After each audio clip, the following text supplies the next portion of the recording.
Us now, Congressman Jeff Van Drew from House Homeland Security, along with former Deputy National Security Advisor, author of Revolution, Trump, Washington, and We the People, KT McFarland. Congressman, your reaction to what China's Xi Jinping is saying, that China doesn't want military hostilities. Where does this go now? What do you think about that call? Well, hopefully that was honest. I have to tell you, very disappointed that the president didn't actually have a press conference, speak with the American people in a candid way. People are worried. They're concerned. This is a very serious issue, and all we get is a transcript. So that right off the start is something to be of concern. Secondly, you never can trust China. God knows what they're up to and what they're doing. And remember, as Russia fails, and in many ways they are now, look what's happening to the ruble, look what's happening to their economy, look what's happening to them with energy. That's only advantageous actually for China to pick up on all of this and, really try to set its eyes on being the number one nation in the world. So we've got to be careful. And you know what, Liz? This all comes from the stuff we've talked about before. When you portray weakness, the United States, the way we have in the last year, all these types of things have happened. I will tell you, If our last president, President Trump, was president, we would not have this situation in the Ukraine right now. That's where this all started. Thank you. KT, what did you think of the talks? I mean, China's business with the U.S. and Europe is 10 times as much as Russia. But Putin is crazy by design. There's fears he'll just use a nuclear weapon. What did you think of what happened with China today? Well, it's interesting. China's in this odd position because, as the congressman said, a conflict or a dust-up or even an economic war between Russia and Europe/the United States, who wins? China wins in that one.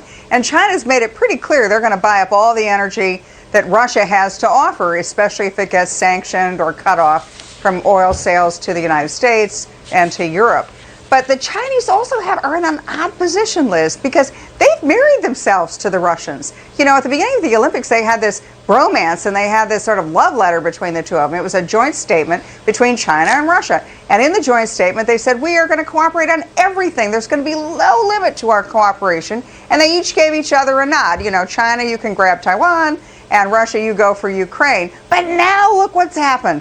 China wants to lead the 21st century, and it has every intention of doing that, but it also wants to be seen as deserving to do that. Now they're stuck with a pariah, a guy who a month ago, I'm sure, was busy saying to Xi Jinping, look, it's no problem. I'll be in and out in 3 days. I'll have Ukraine. Biden's a weak president. Don't worry about it. And now they're stuck. So China's got to find its way, I think, to distance itself. Let's talk about what's happening at home. Congressman, to KT's point, China's stuck with Russia, but let's talk about what's happening here. Why the constant mindlessness of some people in D.C., including in the White House? Let's talk about this. The dollar is a powerhouse. It's a global reserve because of the powerful U.S. economy, and U.S. energy drives that. Wall Street warning undercutting U.S. energy will rattle the U.S. dollar status as a world currency. So, there's that, right, Congressman? Why the mindlessness in D.C. about that? It's philosophical with them. They're not thinking with their brains at all. I don't really understand what they're doing. Literally, sometimes if you didn't know better, you would think of a conspiracy. So destructive, so weak, has the potential of hurting literally the entire world's economy in many ways. Yeah. Certainly the United States, when the dollar is the currency that is used for energy. This is just a huge mistake. I just hope the American people realize the magnitude of the mistakes and problems that are being created by this majority Congress and this president. Yeah. KT, Obama's top advisor, David Axelrod, said people don't believe the White House when they say it's Putin price hike, right? Let's watch President Biden. He campaigned on ending fossil fuels. Watch what's going on. Watch this. It's going to go up. Can't do much right now. Russia's responsible. I guarantee you, we're going to end fossil fuel. Would there be any place for fossil fuels, including coal and fracking, in a Biden administration? No, we would work it out. We would make sure it's eliminated and no more subsidies for either one of those, any fossil fuel. No more subsidies for fossil fuel industry. No more drilling on federal lands. No more drilling, including offshore. No ability for the oil industry to continue to drill. Period. Ends. Okay, he said all that, right, KT? And the other thing, here's how they're stepping on a rake. The White House and Democrats are pursuing nearly 20 tax hikes on U.S. energy, including a tax on heating oil. Now Democrats are going to hold a hearing with half a dozen oil executives next month to try to shift the nation's anger away from Biden and rising gas prices to them. When from day one, the White House has put restrictions on U.S. energy. Oil soared 55%, gas up 40% under Biden before Putin invaded.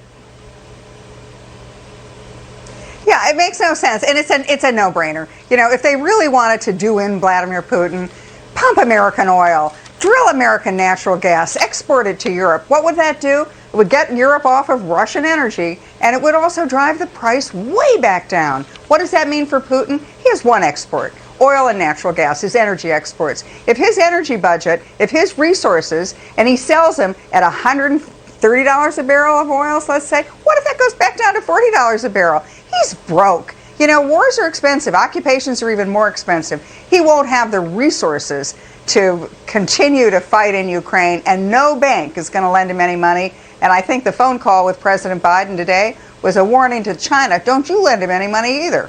We hear you loud and clear. There's also this, Congressman. The Ukraine ambassador to the UN tore into his Russian counterpart, calling basically Putin a Nazi. Watch this. Why has the Russian Federation decided to cosplay the Nazi Third Reich by attacking the peaceful neighboring state and plunging the region into war? What are the reasons and what is the plan? And yesterday we got the answer. Killing Ukrainian children, 108 innocent souls so far. Let me quote again: success in the strict accordance with the plans approved previously, according to Putin.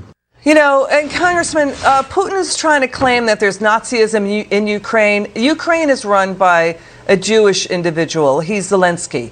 You know, the other thing that's going on, he's a kleptocrat.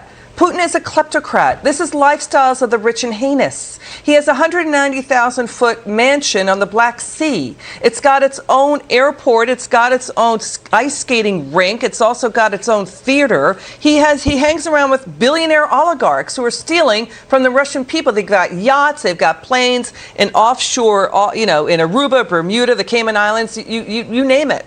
So this is what the people worldwide are seeing. Communism is a kleptocracy. You see it in Cuba, you see it in Venezuela, you see it big time in Russia. Well, communism doesn't work, and this is an example of it. But worse than that, and what concerns me, particularly in Russia, I personally think that is somewhat insane. He's evil. He truly is the definition of a bad human being that's capable of anything, killing children, civilians, pregnant women, babies. I mean, I'm so disgusted by what he's done. And the danger is, as he's worked more and more into a corner, there is more and more of a danger of him going to extremes to try to strike. We have to be very careful. Got it. Congressman Van Drew and KT McFarland, it's good to see you both on. Come back again soon.